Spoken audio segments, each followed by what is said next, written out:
at every award ceremony. Good, how are you? Pretty good. Congratulations on those huge numbers this year. Thank you very much. Do you think it's fair to make performers choose between the Grammys and the AMAs and as far as performing goes? And what do you think about that competition? Personally, I fell into that category last year where I got to perform at the AMAs and didn't at the Grammys. And I personally feel that it's competition that it's unneeded. You know, I really feel like if it's a wonderful artist, if whomever is a wonderful talent, I think should have the freedom to sing on either award show if they're wanted. And personally, I just feel it's unneeded. And hopefully one of these days, some artists will be able to sing on both. How much fun is this? It's a blast. It really is. Thank you very much. Real quick, if I can. Univision. In the late 90s, after the success of her first two albums, LeAnn decided to leave her country roots behind her and give pop music a try. After her second album, LeAnn took a bit more of a pop turn in her career, going more mainstream with her music, which I guess isn't such a surprising thing to do. She was in her late teens at that point. Pop music is probably a cooler area than country, and it's done no harm for Taylor Swift. She went on to release two albums in quick succession, Sittin' on Top of the World in 1998 and LeAnn Rhymes in 1999. Both these albums did well commercially, however critics did not warm to her new sound. One critic gave Sittin' on Top of the World 2.5 stars out of 5, stating that the album was a mismatch of genres that didn't flow. In 2000, LeAnn featured on the soundtrack to the biblical historical television drama film titled Jesus. I Need You featured an up-tempo pop sound. I don't need a lot of things, I can get by with nothing. With all the blessings life can bring, I've always needed some. I Think I Need You was an example of LeAnn Rimes' singles moving more towards the mainstream pop world. The song was another ballad, but quite a powerful one. It went top 20 in the UK and the US. And I think it was a subtle way of opening up towards the pop side of music, because it wasn't a drastic change from her country music, but had less of that country sound to it.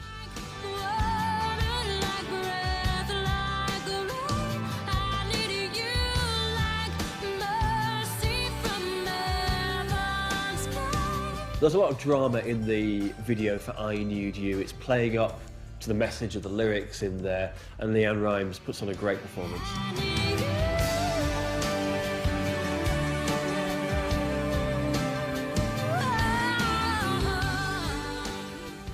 Yet again, critics did not warm to the new pop sound of LeAnn Rimes, and it seemed that her decision to change genre was not paying off. Little did she know that her pop success would be just around the corner.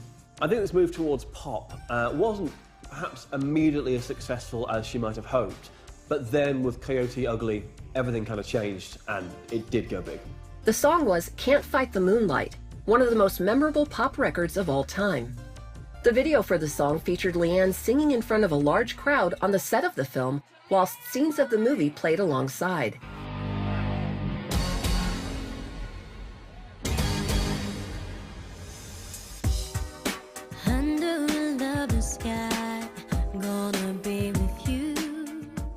Can't Fight the Moonlight is one of those songs that within the first second or two, you know what song it is, you know what movie it's from. It's not a fast song, but it is a powerful song. Some really big harmonies on it, some high notes.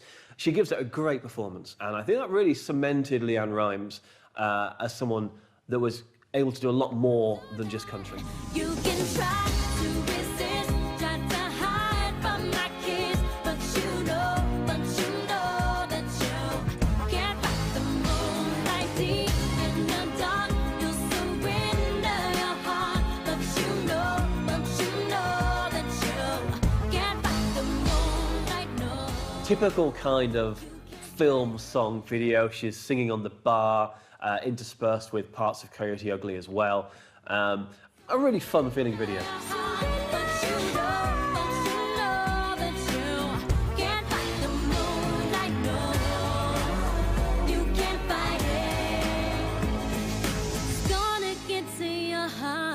So that really defined her and set the trend for what her style would be in her next couple of albums. Can't Fight the Moonlight was an incredible success, and allowed LeAnn's newly formed pop sound to finally be critically praised.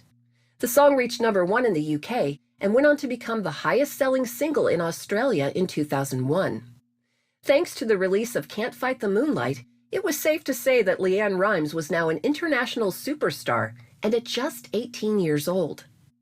Unfortunately, in late 2000, LeAnn made the headlines. Due to complications within LeAnn's management, LeAnn ended up suing her father for allegedly holding back money which was rightfully hers. Sometimes success can bring pressures, and her father had been very involved with her music career, but things didn't go to plan all the way through, and she ended up suing her father. LeAnn Rimes was guided very much, of course, by her parents, as you would expect, being a child in the industry. But it doesn't have a happy story. Like a lot of child stars, there was a lot of acrimony related to how her parents, particularly her father, handled her finances. In fact, it got so ugly that at one stage, LeAnn actually sued her father and I believe her accountant because she claimed that they had stolen something of $7 or $8 million from the money that she had earned as a child, as a teen superstar. It's a really, really sad idea, a sad concept that you could be 13 or 14, giving up a normal childhood, normal teenage years, working, earning money that should, again, keep you and happy for the rest of your life, and then allege that a parent misused and basically stole millions and millions of dollars from you.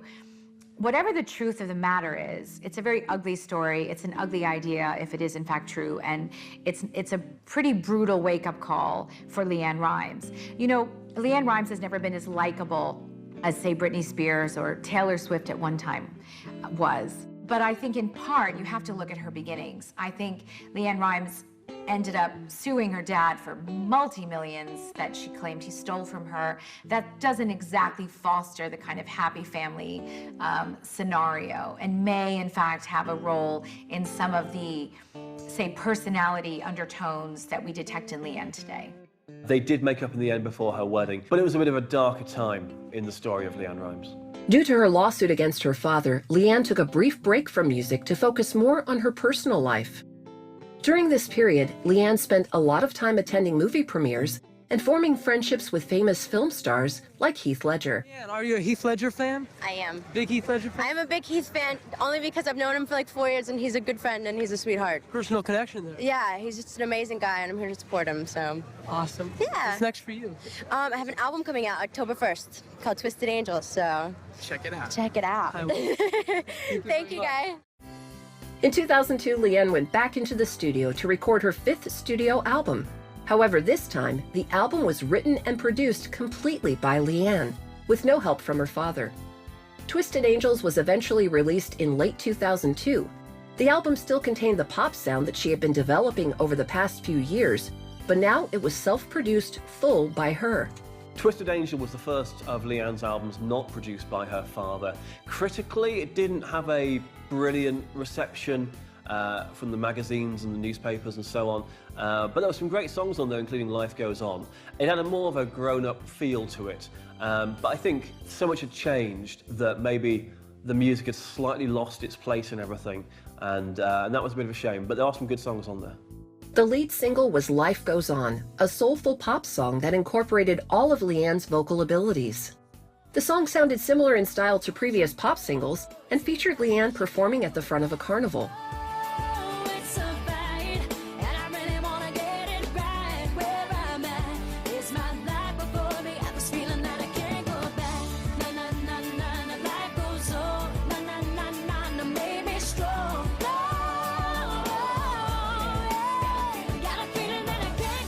Unfortunately, the album wasn't a massive success compared to previous albums, and from that, LeAnn decided to venture back to the rich sound of country music to pay homage to her roots. I think for so long, LeAnn Rimes' music was channeled by other people and other interests, and while she was still creating fantastic songs, I think after a while, you kind of want to try things yourself and try different things, and with the change of pop and back to country and so on, I suspect that LeAnn Rimes was wanting to just try things out without the same team around her, without the same people, and that probably led to some of the different sounds.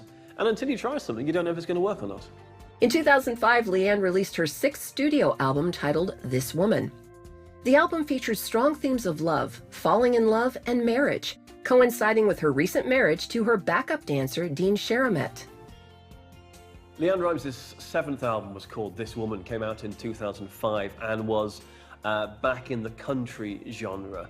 Although I think what's interesting is, it's more of a label than anything else, because her music, it can be country, it can be pop, you know, it's as much so people know what kind of radio station will be playing it or what chart it's going to appear in. But actually, if you add or remove some of that country instrumentation, pretty much all her songs would work in either format. I think sometimes the labeling gets in the way of these things, but she chose to go back more towards country with that album and continued on that path for quite a while. The lead single from the album was titled Something's Gotta Give, a modern country song that followed the journey of LeAnn as she tries to find a suitable partner. Jenny's got a job, a cat named Jake, 31 candles on her birthday cake.